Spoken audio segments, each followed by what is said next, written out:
जय बद्री विशाल। दोस्तों आप सभी का स्वागत है मेरे इस चैनल एस्ट्रोलॉजर पंडित प्रमोद दुसलियाल में। दोस्तों बहुत दिनों बाद आपसे मिलना हुआ है। दोस्तों मैं अपने हर वीडियो में आपको कुछ न कुछ नई जानकारी देता हूँ, कभी ज्योतिष संबंधित, कभी ग्रहों संबंधित और कभी जो है वर्ष महीनों मास के संबंधित में। इसी प्रकार से मैं आज की ये वीडियो लेकर आया हूँ श्रावण मास 2024 के विषय में। तो दोस्तों शुरू करते हैं आज की वीडियो। हिंदू धर्म में श्रावण मास का विशेष धार्मिक महत्व होता है। इसे साल का सबसे पवित्र महीना माना जाता है। श्रावण मास में भगवान शिव और पार्वती माता की पूजा बहुत ही श्रद्धा और भक्ति भाव से की जाती है। दोस्तों हिंदू धर्म में श्रावण मास का एक विशेष धार्मिक महत्व होता है। इसे साल का सबसे पवित्र महीना माना जाता है और इस महीने को श्रावण मास या श्रावण महीना या सावन भी कहते हैं। श्रावण मास में भगवान शिव और माता पार्वती की पूजा भक्त लोग बहुत ही श्रद्धा और भक्ति भाव से करते हैं। इस बार के श्रावण मास में दो दुर्लभ संयोग भरे हुए हैं। पहला तो इस बार श्रावण मास की शुरुआत सोमवार के पवित्र दिन से हो रही है। दूसरा इसमें कुल 5 सोमवार पड़ेंगे। यह मास शुरू भी श्रावण सोमवार से होगा और अंतिम दिन भी इस मास का सोमवार ही है। ऐसे में आइए इस वीडियो के माध्यम से जुड़ी सभी जानकारियों के विस्तार से हम जानते हैं।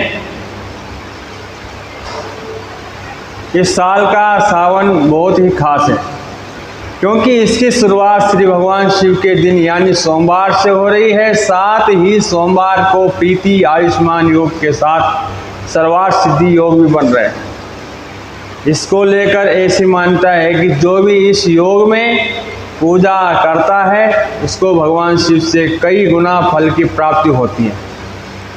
इस साल का श्रावण मास 22 जुलाई 2024 दिन सोमवार से प्रारंभ होगा और 19 अगस्त 2024 दिन सोमवार को ही खत्म होगा। दोस्तों अब बात करते हैं कि श्रावण में क्या होता है। तो दोस्तों इस पावन मास में श्रद्धालु भगवान शिव और माता पार्वती की पूजा करते हैं और श्रावण मास में ज़्यादातर श्रद्धालु लोग सोमवार के दिन व्रत रखना और भगवान शिव की शुद्ध मन से पूजा करना ही अच्छा मानते हैं। वैसे पूरा श्रावण मास अच्छा होता है। अविवाहित लड़कियों को श्रावण के हर मंगलवार को मंगला गौरी का व्रत रखना चाहिए।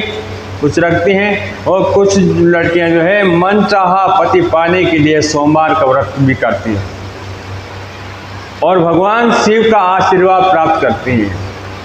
सुहागन जो माता बहनें हैं वो अपने सुहाग की रक्षा के लिए और अपनी संतति संतान आदि की रक्षा और उनकी कुशल पूर्वक कामना के लिए श्रावण मास के सोमवार अथवा पूरे श्रावण के व्रत रखती है। इससे भगवान शिव का आशीर्वाद प्राप्त होता रहता है। श्रावण के दौरान कांवड़ यात्रा भी बहुत प्रसिद्ध है, जिसमें श्रद्धालु पवित्र गंगा के विभिन्न धार्मिक स्थानों पर जाते हैं और वहां से गंगा जल लेकर शिवरात्रि के दिन भगवान शिव को गंतव्य स्थान के शिव मंदिरों में चढ़ाते हैं। दोस्तों कालांतर अनेक मताओं के अनुसार श्रावण का महत्व समुद्र मंथन की कहानी पे भी आधारित है, जिस कारण से हम श्रावण मास को पवित्र मानते हैं।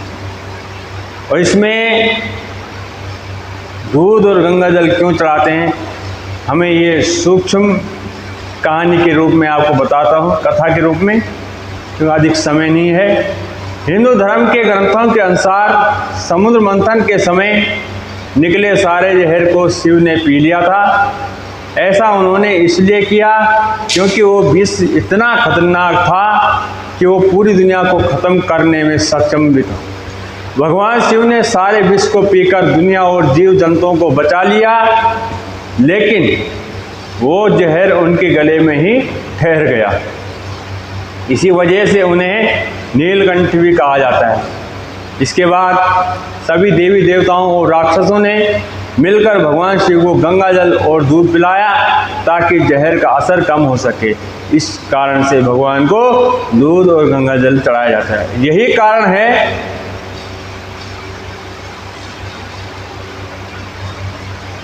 कि हम भगवान को दूध और गंगा जल चढ़ाते हैं। अब बात करते हैं श्रावण पूजा विधि की। श्रद्धालु सुबह जल्दी उठकर पूजा शुरू करने से पहले स्नान करें। स्नान हमेशा ब्रह्म मुहूर्त में करना चाहिए। ब्रह्म मुहूर्त से पहले स्नान करना भी गलत है और सूर्य उदय के पश्चात भी स्नान करना गलत है। कुछ लोग क्या करते हैं कि 4 बजे तक हम मंदिर में पहुंच जाएं, 2:30 बजे ही खड़े हो जाते हैं, उठ जाते हैं अपने बिस्तर को छोड़कर, 3 बजे तक नहा लेते हैं।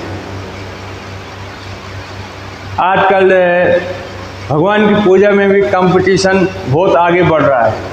ऐसे गलत स्नान कभी नहीं करना चाहिए। शुभ समय का स्नान ही अच्छा रहता है। संपूर्ण रूप से देखा जाए तो 4 बजे से जो है हमारा ब्रह्म मुहूर्त प्रारंभ होता है। ब्रह्म मुहूर्त से पहले कभी स्नान नहीं करना चाहिए। और लोग जो है 3:45 बजे ही मंदिर में पहुंच जाते हैं। बताओ उन्होंने शुभ समय स्नान किया नहीं किया। मैं किसी की बुराई नहीं कर रहा हूँ, सही बात कह रहा हूँ। तो भगवान शिव और माता पार्वती की प्रतिमा रखें, दीप जलाएं, प्रार्थना करें, शिव चालीसा, शिव तांडव स्तोत्र और श्रावण मास कथा का पाठ करें। मंदिर में जाएं, शिवलिंग पर पंचामृत, दूध, दही, शहद, शक्कर और घी चढ़ाएं।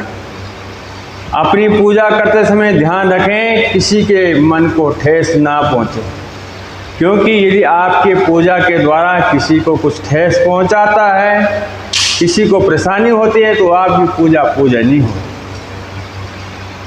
आगे बढ़ते हैं कि शिवलिंग पर जल चढ़ाएं और फूलों और बेलपत्र से सजाते रहें। बेलपत्र भगवान शिव को बहुत प्रिय हैं। भगवान शिव को मिठाई का भोग लगाएं। अंत में भक्तों के माथे पर चंदन का लेप लगाएं और इत्र फेंकें। कभी भी जो है भगवान पे चढ़ा हुआ फूल, पत्र, बेल वगैरह जो है अपने हाथों नहीं हटाना चाहिए, महापाप लगता है। आपके जल चढ़ाते वक्त यदि वो फूल पत्ता नीचे गिर जाए तो कोई पाप नहीं लगता है। इस प्रकार से हमें पूजा में जो है अनेक प्रकार की सावधानी और ध्यान रखना पड़ता है, तब जाके हमारी पूजा भगवान को सफल कर। अपनी भक्ति को भी सीमित रखना चाहिए, असीमित तक नहीं जाना चाहिए। अब जो है हम बात करते हैं कि पूजा करते समय इन 3 मंत्रों का जाप करना चाहिए। वो मंत्र जो है विशेष करके 3 मंत्र हैं। सबसे पहला है भगवान का बीजाक्षर मंत्र, जिसे जो है पंचाक्षर मंत्र भी कहा जाता है। पंचाक्षर मंत्र जो है नमः शिवाय होता है और षडाक्षर मंत्र होता है ओम नमः शिवाय। दूसरा मंत्र है वैदिक मंत्र, जिसे मृत्युंजय कहते हैं और उसमें संपुट लगाने के पश्चात वह महामृत्युंजय कहलाता है। त्र्यंबकम जजामहे सुगंधिम पुष्टिवर्धनम उर्वारुकमिव बंधनान् मृत्योर्मुक्षीयमामृतात्। मंत्र से पहले ओम का उच्चारण अवश्य करना चाहिए। उसके बाद पौराणिक मंत्र तो कई सारे हैं, लेकिन भगवान को जो प्रिय और अधिकतर भक्तों के मुखारविंदों में जो मंत्र या श्लोक सुनाई देता हुआ इस प्रकार से: कर्पूर गौरम करुणावतारम संसार सारम भुजगेंद्रहारम सदा वसंतम हृदयारविंदे सदा भवम भवानी सहितम नमामि। दोस्तों, यदि आपको मेरी आज की वीडियो अच्छी लगी हो या कुछ त्रुटि नज़र आई हो तो साहस बढ़ाने के लिए कमेंट करें। कमेंट के माध्यम से जो है मुझे अपना सलाह दें, अशुद्धि बताएं, शुद्धि बताएं। आपको मेरी वीडियो कैसी लगी ज़रूर बताएं और लाइक करें। अपने दोस्तों तक श्रावण मास का महात्म पहुंचाने के लिए शेयर करना ना भूलें। यदि आप पहले ही बार मेरे इस चैनल पे हैं तो सब्सक्राइब अवश्य करें और मेरे हर वीडियो को नोटिफिकेशन के रूप में अपने स्क्रीन पे देखने के लिए जो है बेल आइकन दबाना मत भूलें। धन्यवाद, बहुत बहुत धन्यवाद। आपने मेरी ये वीडियो संपूर्ण देखी। आपका बहुत बहुत धन्यवाद व अभिवादन करता हूँ।